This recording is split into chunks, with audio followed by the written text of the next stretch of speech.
नमस्कार, सत श्री अकाल, राम राम, कैम छो दोस्तों।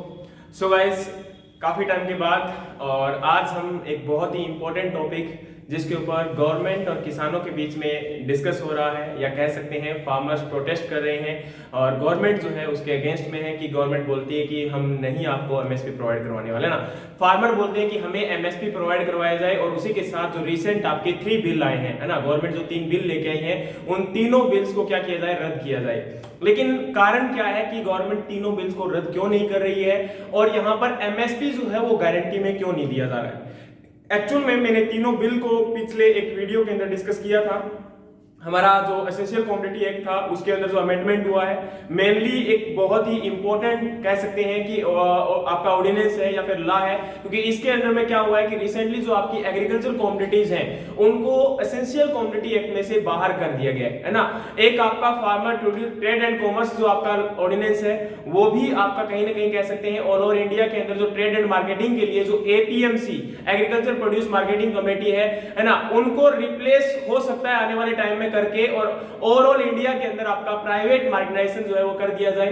तो उसी के अकॉर्डिंग जो है फार्मर अपनी डिमांड कर रहे हैं कि तीनों बिल को रद्द किया जाए और यहां पर एमएसपी को रिटर्न में दिया जाए कि हां एमएसपी आपको प्रोवाइड करवाया जाएगा। लेकिन रीजन क्या है गाइस कि आपका गवर्नमेंट एमएसपी क्यों नहीं प्रोवाइड करवा रही है।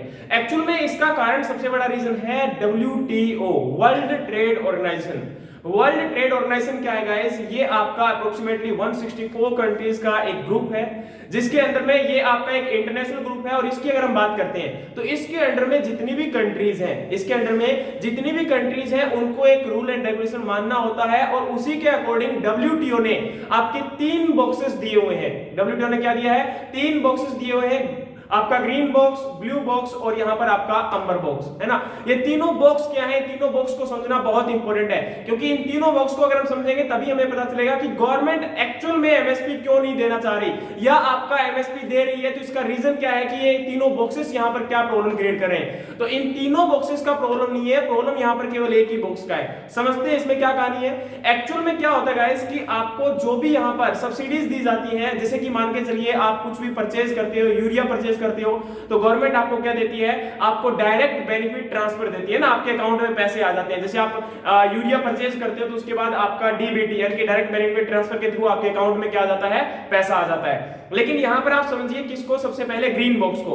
आपके डब्ल्यूटीओ के अंदर सबसे पहला क्या आता है, ग्रीन बॉक्स। ग्रीन बॉक्स के अंडर में गाइस क्या होता है कि आप जितना मर्जी यहां पर सब्सिडी प्रोवाइड करवा सकते हो, आपका मनी यानी कि पैसा प्रोवाइड करवा सकते हो किसानों को या फिर एग्रीकल्चर प्रोडक्शन के लिए, या फिर यहां पर सबसे बड़ी जो बात है, ये जो पैसा दिया जाता है किसके लिए दिया जाता है, इसमें केवल आपका जो एग्रीकल्चर के रिगार्डिंग रिसर्च है उनके लिए मनी दिया जाता है, उनके लिए पैसा दिया जाता है, उनके लिए सब्सिडी दी जाती है। दूसरा आपका यहां पर हम बोल सकते हैं कि जैसे मान के चलिए एनवायरमेंट में अगर कोई प्रॉब्लम हो रही है, एनवायरमेंट को अगर हमें चेंज हो रहा है तो एनवायरमेंट के अंदर जो आपका, जैसे मान के चलिए अभी रिसेंट में पोल्यूशन बहुत इंक्रीज हो रहा है, या फिर आपका जो आपका प्लांट रेजिड्यू बर्निंग इश्यूज हो रहे हैं, उनके रिगार्डिंग आपका अगर पैसा दिया जा रहा है तो उसमें कोई इश्यूज नहीं है ना। लेकिन दूसरा यहां पर क्या आता है, ब्लू बॉक्स। ब्लू बॉक्स जो है एक्चुअल में जो सॉरी हम ग्रीन बॉक्स की अगर बात करें तो उसमें एक वर्ड हम और ऐड कर सकते हैं कि ये आपका नॉन ट्रेड डिस्टॉर्टिंग होता है। नॉन ट्रेड डिस्टॉर्टिंग का मतलब क्या है कि यहां पर आपके ट्रेड के ऊपर, ओवरऑल इंटरनेशनल मार्केट का जो ट्रेड है, आपका व्यापार है,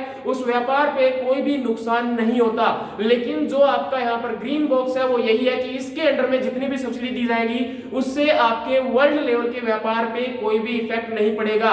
दूसरा हमारा है यहां पर ब्लू बॉक्स। ब्लू बॉक्स में क्या होता है गाइस कि इसके अंडर में यहां पर जो आपका प्रोडक्शन को लिमिटिंग करने के लिए आपकी सब्सिडी दी जाती है, तो ये आपका कुछ एक कंट्री में ही अवेलेबल है और इसका आपका ये हम कह सकते हैं कि ये आपका अंबर बॉक्स का ही है, लेकिन इसमें एक लिमिट डिसाइड की गई है कितना हो सकता है। लेकिन अंबर बॉक्स में क्या है कि पर्टिकुलरली आपका स्पेशली उन चीजों के लिए दिया गया है जिनमें आपका ट्रेड डिस्टॉर्ट होता है। डिस्टॉर्ट का मतलब यहां पर कि ट्रेड को फर्क पड़ता है, व्यापार को कोई फर्क पड़ता है, व्यापार यहां पे नुकसान होता है। समझिए इस बात को कि व्यापार कैसे नुकसान हो सकता है। देखिए यहां पर अगर हम बात करते हैं, आज अगर हरियाणा, पंजाब या फिर हमारे जितने भी स्टेट हैं अप्रोक्सीमेटली अगर बात करें तो यहां पर इंडिया में क्या दिया जा रहा है, सब्सिडीज दी जा रही है बहुत सारी चीजों के रिगार्डिंग। जैसे कि आप इनपुट कोई कॉस्ट परचेज करते हो, जैसे सीड परचेज किया जाता है, यूरिया परचेज की जाती है, कोई इंप्लीमेंट परचेज किया जाता है, तो उनके लिए गवर्नमेंट आपको कुछ सब्सिडी देती है ना। तो ये जो सब्सिडीज होती है इसका इंपैक्ट पड़ता है ओवरऑल आपके मार्केट, इंटरनेशनल मार्केट के ऊपर। कैसे? आपका जो एमएसपी है वो भी एक आपका सब्सिडी का ही टाइप होता है। मैंने क्या बोला यहाँ पर? Minimum support price. इस बात को समझना, तभी आपको समझ में आएगा कि गवर्नमेंट एमएसपी क्यों नहीं डिसाइड कर रही है, यहां पर आपको लिखित में क्यों नहीं दे रही, रिटन में क्यों नहीं दे रही है। क्योंकि यहां पर क्या है, अंबर बॉक्स के अंडर में आपका क्या आता है, आपका एमएसपी आता है, मिनिमम सपोर्ट प्राइस। जो सब्सिडीज होती है एक प्रकार से एमएसपी को भी सब्सिडी ही माना जाता है, और ये आपका किस में आता है? अंबर बॉक्स में। अंबर बॉक्स में गाइस क्या होगा कि एक्चुअल के अंदर जितना भी आपका मान के चलिए, जैसे अगर हम बात करें इनपुट कॉस्ट की, तो सीड हुआ या फिर आपका यूरिया हुआ, फर्टिलाइजर हुआ, इन सभी के ऊपर अगर आपको सब्सिडी देगी तो आप क्या कर सकते हो, अपने जो प्रोडक्ट को, आपका व्हीट है, आपका राइस है, उनको आप कम प्राइस पे भी सेल कर सकते हो। किसको? आप आगे अपने मार्केट के अंदर में। क्यों? क्योंकि आपको ऑलरेडी इसके लिए क्या मिल चुका है? सब्सिडी मिल चुका है ना। तो आपका इनपुट कॉस्ट क्या हो गया, एक प्रकार से डिक्रीज हो गया, और इसी की वजह से आप कम रेट पे क्या कर सकते हो, मार्केट के अंदर उसको सेल कर सकते हो, या फिर ज्यादा रेट के अंदर सेल कर सकते हो। वो आपके ऊपर डिपेंड करेगा। तो आपका ट्रेड जो है वो यहाँ पर क्या होने वाला है, इफेक्ट होने वाला है। एमएसपी अगर डिसाइड कर दिया गया तो आप एक्चुअल में उसी क्रॉप को ग्रो करवाओगे, उन्हीं क्रॉप्स को मेनली ग्रो करवाया जाएगा जिनके ऊपर आपको एमएसपी ज्यादा दिया जा रहा है। तो कहीं ना कहीं इससे भी आपका वर्ल्ड के अंदर ट्रेड को इफेक्ट पड़ने वाला है।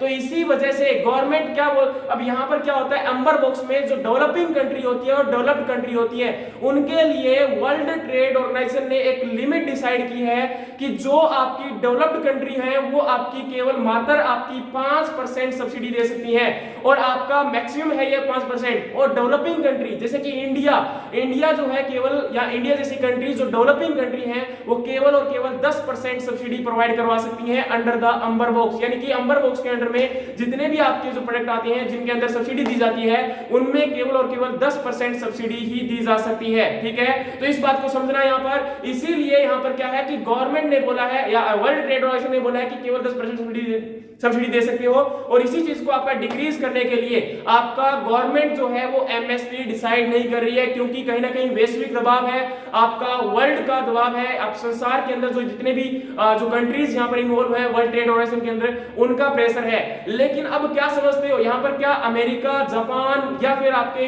कनाडा के अंदर क्या सब्सिडीज नहीं दी जाती? नहीं, वहां पर सब्सिडी आपसे ज्यादा दी जाती है। अगर अकॉर्डिंग टू 2017 में देखता हूं, 2017 के अकॉर्डिंग देखता हूं, तो भारत के अंदर आपका मात्र एक किसान को 15,000 रुपए सब्सिडी दी जा रही है। वहीं अगर जापान का देखा जाए तो जापान में 7 लाख रुपीस पर फार्मर सब्सिडी दी जा रही है, और अगर कनाडा का देखा जाए तो 11 लाख के समथिंग आपकी सब्सिडी दी जा रही है, और यहाँ यूएसए यानी कि अमेरिका की अगर हम बात करते हैं तो 42 लाख सब्सिडी दी जा रही है पर फार्मर। इस बात को समझना यहाँ पर बहुत इंपॉर्टेंट है। लेकिन वहां क्या होता है, वहां पर जैसे मान के चलिए गवर्नमेंट क्या बोलती है कि अगर मान के चलिए कोई व्यापारी है, उसने किसान से कोई प्रोडक्ट कम रेट पे परचेज कर लिया, तो उसका जो मुआवजा होता है वो गवर्नमेंट देती है। तो इसको मतलब जो कैलकुलेट करने का तरीका है उसके अकॉर्डिंग हम जो है बहुत पीछे जा रहे हैं, और इसीलिए हमारे ऊपर वैश्विक दबाव आपका बहुत बार, यानी कि वर्ल्ड ट्रेड ऑर्गेनाइजेशन कंट्रीज के द्वारा बहुत बार इंडिया के ऊपर प्रेशर बन चुका है। ऑलरेडी एमएसपी को खत्म करने की बात की जा चुकी है, एमएसपी को बोला जा रहा है कि आप रिड्यूस कीजिए जितना हो सकता है। तो हम क्यों यहां पर प्रेशर में आ रहे हैं? क्योंकि रीजन क्या है, हम जो कैलकुलेट करते हैं सब्सिडी, या फिर हम जो सब्सिडी प्रोवाइड करवाते हैं, उसके सिस्टम के अकॉर्डिंग हम समझा नहीं पा रहे हैं, या फिर मुझे नहीं पता कि गवर्नमेंट किन कारणों की वजह से इन चीजों में प्रेशराइज आ रही है। अभी रिसेंट के अंदर अगर 2015 की बात करते हैं तो शांता कुमार कमेटी के अकॉर्डिंग भी यही बोला गया था कि आपका जो FCI food corporation of India है उसको डिवाइड कर दिया जाए। अभी फूड कॉर्पोरेशन ऑफ इंडिया किसके अंडर में आता है? मात्र और मात्र केवल आपका किसके अंडर में आता है? आपके गवर्नमेंट ऑफ इंडिया के अंडर में आता है। तो शांता कुमार कमेटी ने बोला कि आपका एफसीआई को, फूड कॉर्पोरेशन ऑफ इंडिया को सेंट्रल गवर्नमेंट, स्टेट गवर्नमेंट और आपका प्राइवेट कंपनियों यानी कि तीनों के हाथों में दिया जाना चाहिए। यानी कि एक्चुअल में यहां पर, क्योंकि एफसीई का काम क्या होता है? एफसीई का काम होता है बफर स्टॉक को मेंटेन करना, और उसी के साथ अगर मैं बात करता हूं तो एफसीई का एक काम और भी है, आपका पब्लिक डिस्ट्रीब्यूशन सिस्टम यानी कि पीडीएस। आज कोरोना काल में गवर्नमेंट बोल रही है क्या कि हम जो है यहां पर इतना अनाज हमने फ्री में बांटा, इतना अनाज हमने फ्री में बांटा, वो सारा का सारा एफसीई के अकॉर्डिंग, क्योंकि एफसीई में वहां पर आपका प्रिजर्व था और स्टोरेज था, स्टोर था, उसी चीज को यहां पर क्या किया गया था? डिस्ट्रीब्यूट डिस्ट्रीब्यूट किया गया था, तो आने वाले टाइम में वहां पर क्या होगा कि वो प्राइवेट कंपनियों के हाथ में चला जाएगा। तो प्राइवेट कंपनियां क्या है, अपने मन माने दामों पर वहां पर आपका, क्योंकि अभी गवर्नमेंट जैसे सोच के देखिए, कोरोना टाइम आया था, गवर्नमेंट ने क्या किया, पब्लिक डिस्ट्रीब्यूशन तहत के सिस्टम के तहत आपका क्या किया, अनाज को डिस्ट्रीब्यूट कर दिया, फूड को डिस्ट्रीब्यूट कर दिया। लेकिन प्राइवेट कंपनी के हाथों में अगर होता तो वही चीज गवर्नमेंट को क्या बोलते हैं कि हमें हायर रेट पे हम आपको प्रोवाइड करवाएंगे,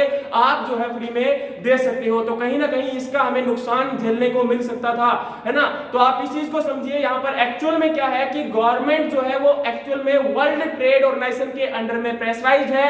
इसी वजह से एमएसपी जो है वो पर्टिकुलरली डिसाइड नहीं किया जा रहा है, और आने वाले टाइम में मुझे नहीं लगता है कि गवर्नमेंट कहीं भी एमएसपी को डिसाइड करने वाली है या फिर इस चीज का कोई हल निकलने वाला है। सो गाइस, देखते हैं आने वाले वीडियोस में हम बाकी और भी इसके रिगार्डिंग अगर कुछ इंपॉर्टेंट पॉइंट हमें मिलते हैं तो उनको हम लेके आएंगे। आज तक हमारा यहीं तक समाप्त होता है। होप सो आपको पसंद आया होगा, लेकिन फिर भी अगर कहीं डाउट लगता है तो आप प्लीज कमेंट बॉक्स में बताइए, और अगर आपको कुछ नई वीडियोस और नए टॉपिक के रिगार्डिंग वीडियो चाहिए तो कमेंट बॉक्स में लिखकर बताइए। और आने वाले एग्जाम्स के लिए आपको बहुत बहुत शुभकामनाएं, बहुत बहुत। और कहीं ना कहीं आपका कोरोना टाइम भी है और बाकी एग्जाम का टाइम भी है, तो बच के रहिए, सुरक्षित रहिए और घर पर रहते हुए अच्छे से प्रिपरेशन कीजिए। Thank you so much guys, मिलते हैं नेक्स्ट वीडियो में।